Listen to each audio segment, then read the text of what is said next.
Welcome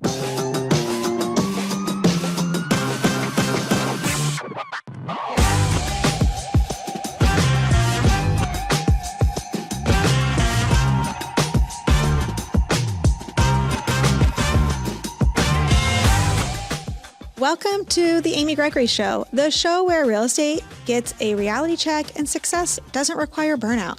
I'm Amy, your straight shooting, pep talk in your pocket host who took the real estate world by storm with zero cold calls, no door knocking, and a firm no thanks to working 50-hour weeks. 8 years ago, I jumped into real estate with both feet, 3 kids, and a baby on the way. In my rookie year, I broke every rule in the book, earning 6 figures working just 10 hours a week. The industry was shocked. I wasn't. Now, I lead a powerhouse team of over 500 female solo agents nationwide, host retreats, create online courses, and sit proudly in the top 10 of my brokerage with over 85,000 agents. My mission? To help women like you scale your business, trust your intuition, and redefine what success looks like on your terms. So if you're ready to play big, ditch the hustle culture, and build a business that fits your life, not the other way around, you're in the right place. Let's get into it.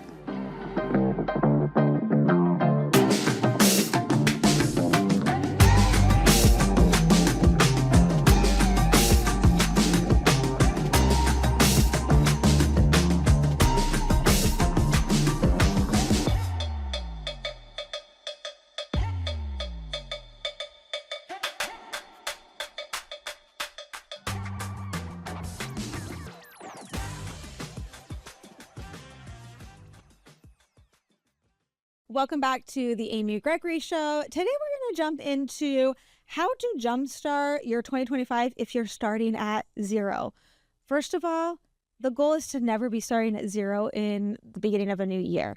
For whatever reason, if it's January and you don't have something in the pipeline, it feels extra demoralizing. So the goal is to have things rolling already in October, November, December, so that your January feels like momentum is already built. But if your pipeline is on empty, as it sometimes happens to every agent, it's happened to every agent, so if that's you, don't panic. Instead, let's come up with a plan today of exactly how to jumpstart your 2025 if you are at zero.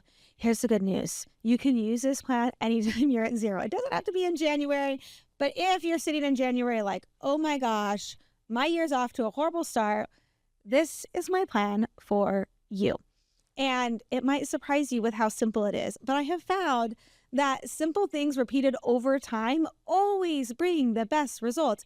And for whatever reason, I feel like real estate agents love to overcomplicate their business. Whereas if they just repeated a simple task repeatedly, repeat that 10 times, repeat the simple task repeatedly, things would turn out fundamentally different. And I'll give you an example. I think when we look at like the diet and health industry in the United States, it is like a multi-billion-dollar industry.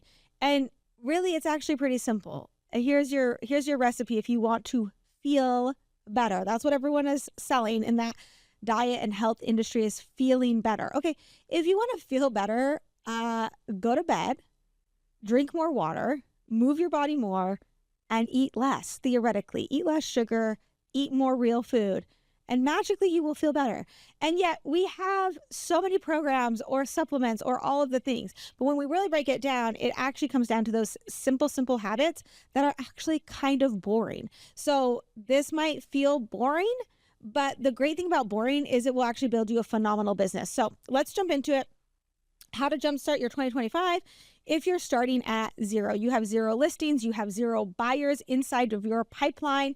You've got to start building some momentum inside your business. Number 1, I want you walking open houses every single weekend. We are going to be using open houses in a big way to get your business jump started. So number 1, we're going to be walking open houses every single weekend. And you're like, okay, Amy, like who even cares if I'm walking an open house? Like no one's even going to know I'm walking an open house. Oh, but they are, because you're going to tell them on social media. And so a couple of things of like why walking open houses every single week will matter. Number 1, it will familiarize you with the inventory. Number 2, it will also help you think like, oh, okay, this house on 123 Lemon Lane is for sale, and you're like, I wonder who's buying that house. And your brain will start thinking of like people that might be interested in the house on 123 Lemon Lane. Your brain subconsciously will start finding answers to that questions, but you have to go and walk the house before your brain comes up with those answers. So one, you're going to walk them open house every single week. Then you're going to get on your social media, on your Instagram stories, and you're going to say, oh, I'm out walking open houses today, previewing houses for buyers. And you're going to tell them the open houses that you're walking. But here's where it gets really magical. Inside your Instagram stories, you're going to share a link to those open houses. It's called a squeeze page inside your CRM. Your CRM should offer something like this. I use KV Core. It's provided by my broker, EXP. So that's what I use. Whatever CRM you use it, right? And you put that link inside your Instagram stories. The next thing you'll do is every single Thursday, you're going to post inside your Instagram stories, hey, here's a list of everything that was just listed. The link is going to be a link from your CRM so that you can track who is clicking on that link. So you want to post what's been listed, what houses are open during the weekend, right? So you're starting to build your social media presence where you're a resource for buyers and sellers. And I'm going to tell you what happens if you just do this one time. Nothing. Nothing will happen if you just do it one time. Absolutely nothing. It's kind of like going to the gym one time and thinking like, oh my gosh, my pants fit. No, they don't. They don't fit after going one time. The first time you go to the gym, you feel so awkward and out of place, not sure what to wear. You don't know where the machines are. You're just kind of floundering around. And so the first time you do this on your social media, don't be surprised if nothing happens. And don't be surprised if you feel like you're floundering around a little bit. That's normal, that you're just doing something new. It's not that you're doing it wrong. It's that it's your first time doing it, okay? So you're going to be walking them every single week. And then every week, you're also going to be posting to social media about going out and walking open houses. This gives your followers the idea that like, oh, Amy's out selling houses. Amy's out working. And so when they are thinking about buying or selling, mathematically, when it comes time for buyers and sellers to make a decision, they only pick between two agents.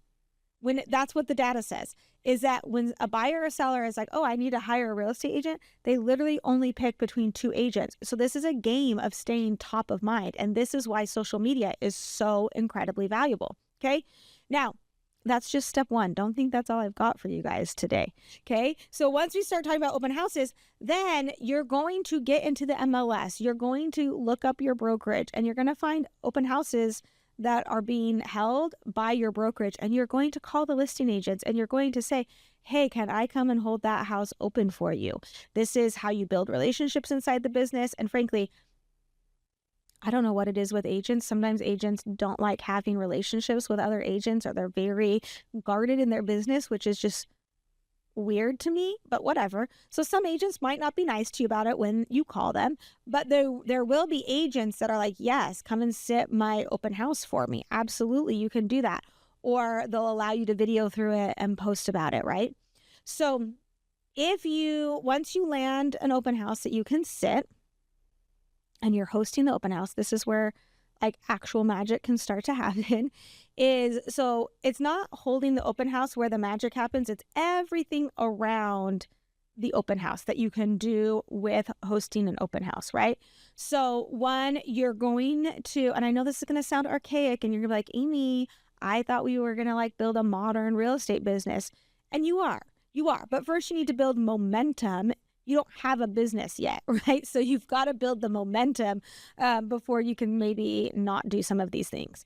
But I actually think every open house should be held like this. So I don't care how big you are or how many houses you've sold, you should do your open houses and do them right. And I had an agent in my group that actually put $2 million under contract within 60 days doing this with open houses. And I've seen those results repeated again and again. This episode is sponsored by StanStore, the simplest way to turn your social media followers into clients. Want to build your database straight from Instagram without the tech headaches? I've got you.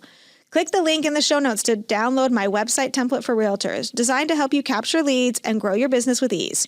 Because your social media should be more than just likes. It should be your lead generating machine. And here's what we do. Is prior to the open house, you are going to door knock 10 to 20 neighbors and take them some information on the house and let them know that you're holding the house open. Statistically, the neighbors around the house will bring you the best buyers. And here's the other thing is it's not just about selling the house that you're holding open. It's about finding the next listing in the neighborhood, because when one house sells, the data says, like, we're going to build a business based on data. The data says that 5 to 7 other people will sell their house. So you got to go find who are the other 5 to 7 people around this one listing that might be willing to sell their house, and how can you meet them, right? So while door knocking feels like 1995 called, what's so interesting about door knocking in 2025 is that so few agents will ever do it, that when you do it, it's like so surprising to the person on the other side of the door. They're like, oh my gosh, that agent is actually working, right? Because so many buyers and sellers have this idea that their agents just don't even work, right? And agents, frankly, we perpetuate this, and we frankly need to stop doing that. But you're going to go door knock 10 to 20 doors around the open house. You're going to let them know that the home is being held open. And your pitch to the neighbors around the house is like, hey, help me find you a great neighbor. They are personally invested in that house selling, and not just selling, but selling to someone they like or want to be around, or a dynamic person, right? They're going to be living by each other. Let's remember that. And then also, they want it to sell for top dollar, right? It is good for them if that house sells for top dollar, right? So enlist those 10 to 20 neighbors to say, hey, we're holding this open. I would love for you to come check it out. Let me know if you know of anyone that's wanting to move into your neighborhood. And what you've done is you've planted that seed in that neighbor's mind, and they start thinking well, who would I want to live by me? And they'll start having ideas come to mind, and you've now given them the information that they can pass on to the next person. Okay. So door knocking 10 to 20 neighbors, you're going to have great signage out. You are going to be inside the open house. You're going to, if you want to put labels on your water bottles and have it be cute, great. Do you need to do that? No, you don't. But you do need to have the sales information. And the other thing that you need to have with you at an open house that a lot of people skip over is you need to know every other house in the neighborhood that is on the market. Because here's the thing about open houses is the odds of you selling the house you're holding open are actually pretty slim. I think the data says 7% of homes are sold from the open house. So it's low odds. Does it happen? Yes. But your odds are low. But here's where your odds are high, is finding other sellers, number one, but also finding other buyers that are unrepresented, right? So which lead is more valuable? The person that is sitting on their couch scrolling Zillow and saying, yep, schedule a showing, or the person that is literally in their car driving the neighborhood that they like and then coming into the open house? Which buyer are you wanting to work with? The buyer that is in their car driving the neighborhood is way more motivated than the person sitting on their couch scrolling Zillow. So the trick is knowing how to decipher who is a neighbor walking in that might be a seller and who is the buyer that's walking into the open house. And there's some simple scripting that you can use. Here's how it goes, because I'm just going to share it with you. Is when someone walks into an open house, I will say, hey, thank you so much for coming in. Do you live in the neighborhood? Do you live nearby? And they will either say yes or no. And if they say yes, it's like ding, ding, ding, ding, ding. They're a potential seller, or they might be able to bring me a buyer. So if they say yes, you're like, oh my gosh, it's so good to meet you. Where do you live? Oh, perfect. Are you coming in to compare this house to your house? Go ahead, take a look around, let me know how it compares to your house. And they're going to go walk through the house, and they're going to see okay, well, if this house is worth $500,000, maybe mine is worth $550,000 because we have a pool or we have this upgrade or whatever. They're doing due diligence. No one's just usually walking an open house to walk an open house. They're doing due diligence. So let them do that due diligence, follow up with them. And I actually just use a notes app in my phone where I'll say, Bill, blue shirt, neighbor, so that when he comes back, I can say, oh, Bill, how did it go? Did you like it? How does your house compare? Are you thinking about selling, or are you hoping to bring yourself a great neighbor? and then let the conversation go from there. Your goal, if he is selling, is to try and book an appointment to go tell him how much his house is worth right after that open house, like the same day. Don't put it off a week, literally do it the same day. Now, if they come in the door, okay, we're back to them coming in the door of the open house, and you say, "Hi, thanks so much for coming in. Do you live in the neighborhood?" And they say, "No, we were just out driving aimlessly." They're not out driving aimlessly. They're on apps and they know where the open houses are. They are coming specifically for that house. And that tells you, oh, they're a motivated buyer and they are looking specifically in this neighborhood. Now, remember, we're going to have that data point in our head that only 7% of homes are sold from open houses. So you know that the likelihood of this being their dream house is actually probably pretty small, but you're going to allow them to come through the house, ask them what they're looking for, how many bedrooms do they need, how many bathrooms do they need. And if they come through and they're like, well, yeah, we like it, but it's missing X, Y, and Z, you say, oh my gosh, I totally get it. Yep, for sure. You for sure need that extra bedroom, or you need that home office, or you for sure need that pool. Hey, I actually have a list of everything else that is available in the neighborhood.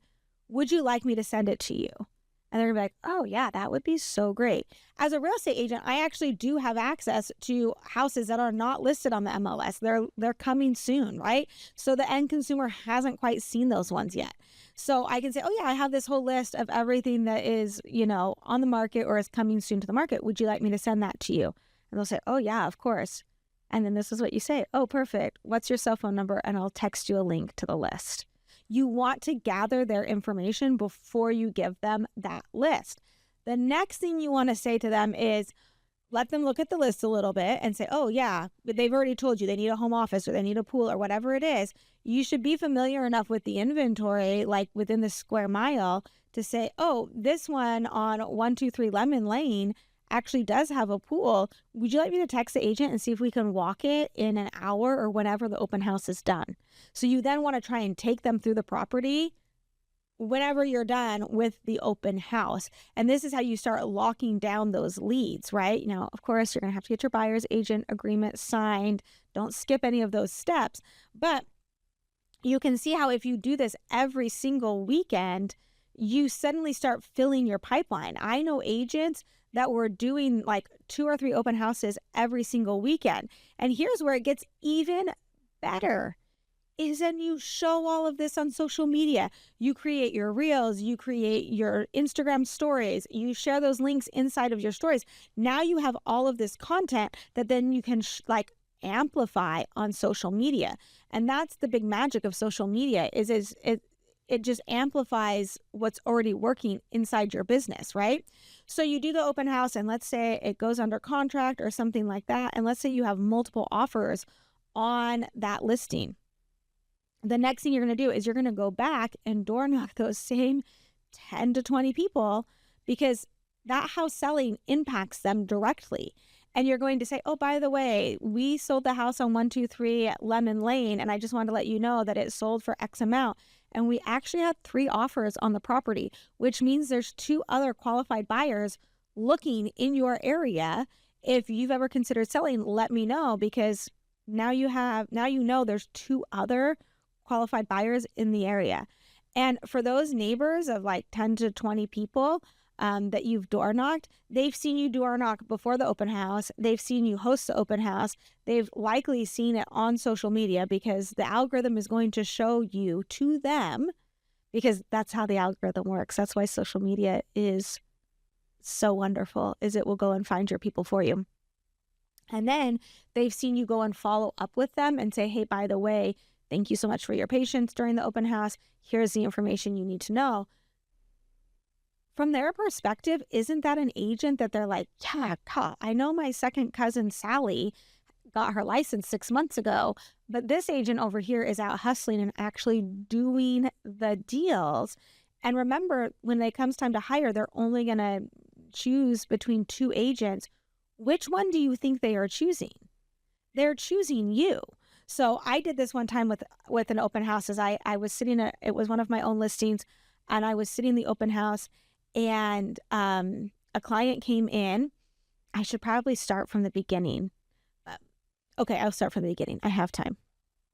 So there was one time early on in my business, I was a really young agent. I think this was my second year in real estate.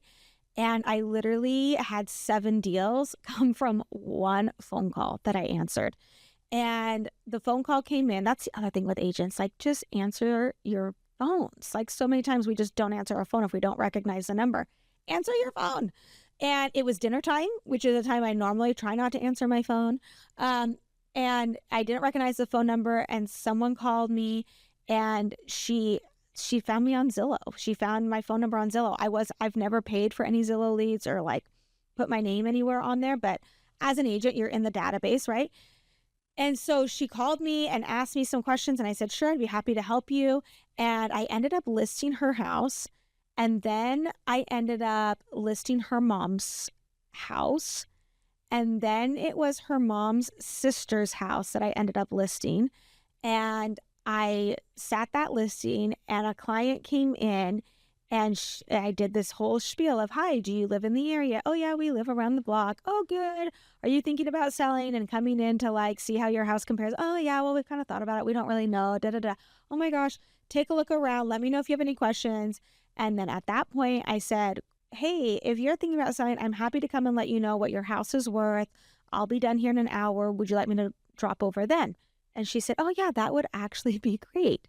So after that open house, mind you, I want you to know I had a 3-month-old baby at the time of all of this. I had a 3-month-old baby. So I went over to their house, and I walked their house. I gave them like, hey, let me run some numbers, but high level, this is probably the price range your home is worth. And then I ended up listing their house, and then we helped them buy another house. And then they connected me to like 2 other people. And all of this came from answering a phone call, holding open houses, and doing a good job on the work you already have.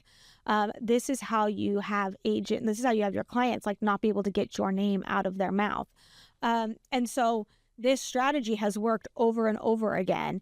And as you deploy it, if your pipeline is at 0, now is the time to start hustling. And you want to be inside houses, right? We're going to go back and say, remember, we're going to walk houses every single week so that you're familiar with the inventory. And when you're in those houses, you want to ask yourself, who do I know that would want to buy this house? And then you're going to text them about it. Oh my gosh, I just walked this open house on 123 Lemon Lane. Have you seen it? It's in your neighborhood. We should find a great neighbor for you.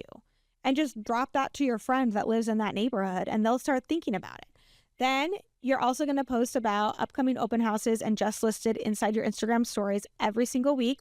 I like to do this on Thursdays because that's often when listings drop, or on Thursdays, so that, buyers and sellers can plan for Friday, Saturday, Sunday open houses and showings.